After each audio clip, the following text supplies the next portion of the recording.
How to measure distance between two places with Google Maps. Hey guys!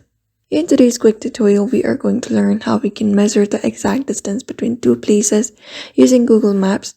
So let's just get started.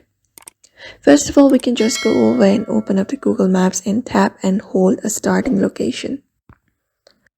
Here, once you open it up, you can just go over and hold it up, and you will be able to drop a pin, and you can just go over and make it a starting location, or you can give your live location as well. Once it is done, we can tap on the location name at the bottom. So here we can measure a distance.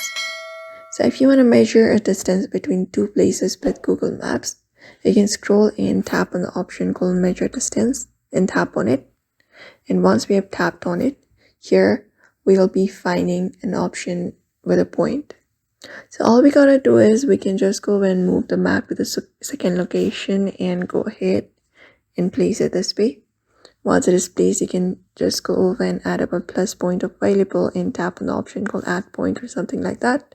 And when you do, you will be able to add the distance, and here you will be seeing the distance between two places in the bottom left corner. We can keep adding points to measure the longer routes and just go over and do so. You can also open up the Google Maps app website and go ahead and follow the same process, and you should be able to do it.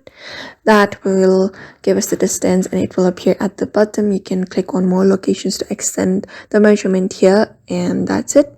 It will show a straight line distance. For travel distance, you can use directions instead.